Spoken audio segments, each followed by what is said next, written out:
I must have a shorts and t-shirt.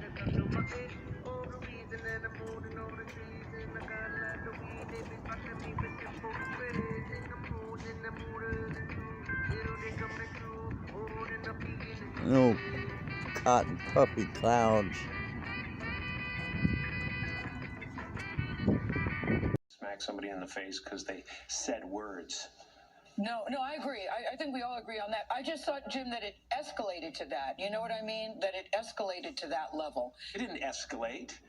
It came out of nowhere because Will has something going on inside him that's frustrating. It was just a selfish moment that cast a pall over the whole thing. A post condemning Will's violent act. We don't want to say to people, when you have conflict, that's the way you do it. So it's great that he apologized, because a lot of people look up to him and they aspire to behave like he behaves. Chris Rock took the hit, but it took Will 20 hours to wrap his head around what he'd done, finally publicly apologizing to Rock directly in a post. Art imitates life. I learned like crazy father, just like they said about Richard Williams. In his speech, Will compared his violent reaction to the real-life Richard Williams he portrays in King Richard. But in the film, Richard never actually retaliates to repeated gang beatings. The real-life Williams later telling NBC News via his son that we don't condone anyone hitting anyone else unless it's in self-defense. Fresh Prince cast. Will's 85-year-old mother, Carolyn, told 6 ABC News Philadelphia exclusively how surprised she was by Will's reaction. That's the first time I've ever seen him go off. The first time in his lifetime. But I've never seen him do that. G.I. Jane 2, can't wait to see it. Me asking what I would have done if I'd been on stage. When I would have run is what I would have done. Who says Hollywood sends a bad message to our kids? You see that, Johnny? You see that? Solve your problems with violence and everyone will love you and give you golden statues. Well, the Academy says they asked him to leave the ceremony, but say he refused. Now, Smith could face disciplinary actions from the Academy. It'll be decided at the Academy's next board meeting on the 18th. Chris Rock has 2 shows in Atlanta in July at the Fox Theater. The first sold out, but tickets for the second show go on sale tomorrow morning on the theater's website. And 22 more injured. Mykolaiv is a southern port city in Ukraine near the Black Sea. Now, peace negotiators from Russia and Ukraine are in Istanbul, Turkey, hoping to end the war. Yeah, the talks come as the humanitarian crisis deteriorates by the day. Fox's Jeff Paul is in Lviv with the latest. We're looking at what could be a catastrophe on top of a catastrophe on top of a catastrophe in the months ahead. The UN predicts millions of people living in Ukraine could soon face widespread food shortages.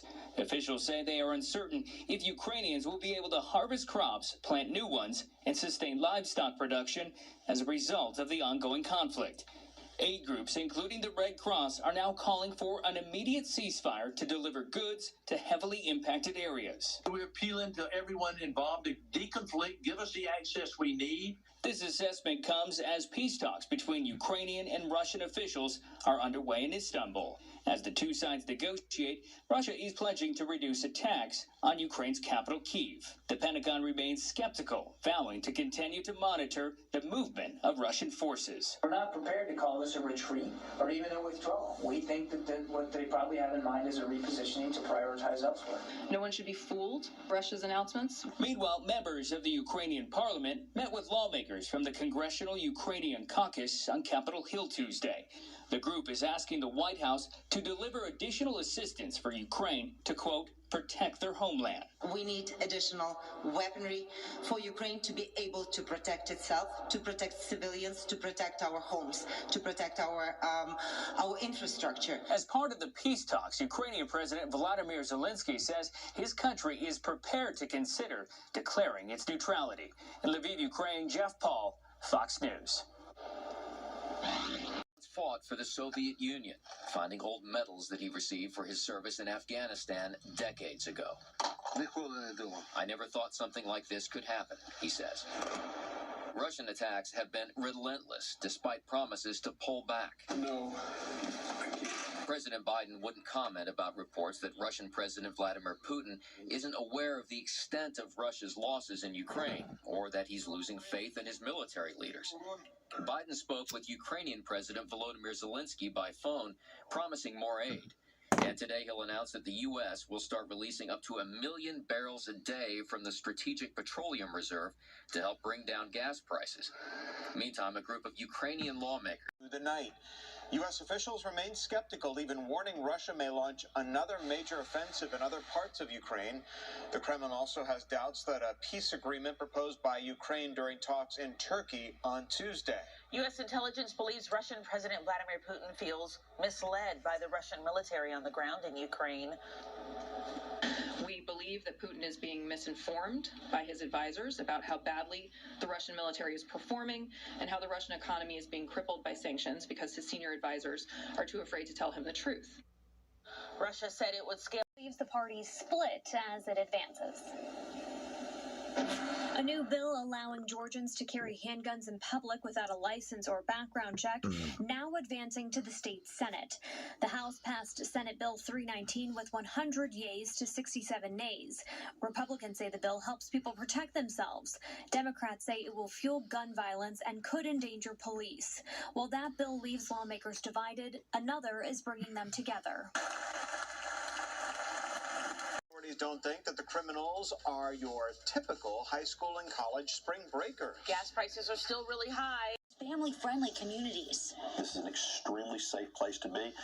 But for those individuals who are considering some other type of lifestyle, who are looking to come here and make this a takeover destination, and I've said this before, we're going to deal with it with a stern, strong hand. And you can take that any way you like it. And for those reconsidering a visit to Panama City, I'm a father of an 11-year-old and an 8-year-old. My family and I will still be on the beach every weekend. Don't let one bad weekend of a bad element deter you from coming to paradise. Now, as you heard that deputy say, a lot of Georgia students are expected to come to Panama City Beach next week. The mayor says that curfews are not off the table and that the city will take every measure necessary if things get out of hand again. In Panama City Beach, Florida, Rebecca Castor, Fox 5 News. Thanks, Rebecca. There are 11.3 million job openings across the country, but Americans are quitting their jobs at near record highs. Coming up, we explain how companies are attracting talent and what it's costing them. The Fox 5 Storm Team. Dependable Every time. Wednesday morning at around 1:15, a deputy patrolling the area spotted two men walking down the road wearing all black and backpacks. They matched the description of the suspects. One of the males fled while the deputy was speaking with them. The second, 20-year-old Draven Williams, was arrested. He faces several charges, including 10 counts of entering auto. The second suspect, a 16-year-old juvenile who officials say lives in the neighborhood, was apprehended following a search. Residents hope the arrests will bring an end to the crime spree. All the community As they investigated the shooting, Atlanta Public Schools says their resource officer shot that mother because she pulled out a weapon during that fight. From after-school fist fight to shooting in mere minutes. While we were sitting up there talking and trying to get in there, that's when the girl pulled up. The lady pulled up, the mom. It was around 4:30 when Atlanta police got a call for a person shot at Booker T. Washington High on White House Drive in southwest Atlanta. The district says students got into a fight on campus during dismissal. I came out, they were jumping on my chair. Another parent who wants to remain anonymous described the frenzy. One of the parents who they got to fight with, she pulled up, jumped out the car and pulled her gun out and just... School officials confirm a parent arrived with a weapon and started waving it at students, staff, and school police. They shot her, but she knew that wasn't like that. Does the dumb APS says resource for transportation. What you need to know if you plan to ditch your car. Next. Viewing data collected by Nielsen plays a major role in determining advertising dollars. The company reportedly has an annual global revenue of about $3.5 billion. Law enforcement is... Elsewhere in Tennessee, a wildfire near Pigeon Forge has grown to 1,000 acres in size. Officials issued a mandatory evacuation order, and more than 500 people have left. One person has been hurt and was flown to a hospital. More than 24 structures are damaged. The Tennessee National Guard is assisting with firefighting efforts. And those are the stories we're following. Ladies, I'll send it back over to you. All right. This is down here at the Publix 1001 Ponce Leon. Y'all need to come get this thing. I didn't do it.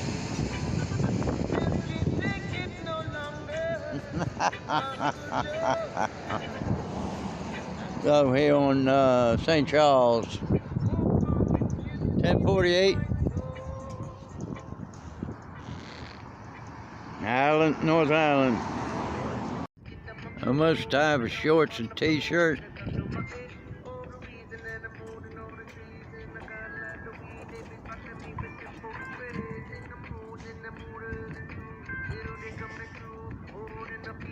Little cotton puffy clouds.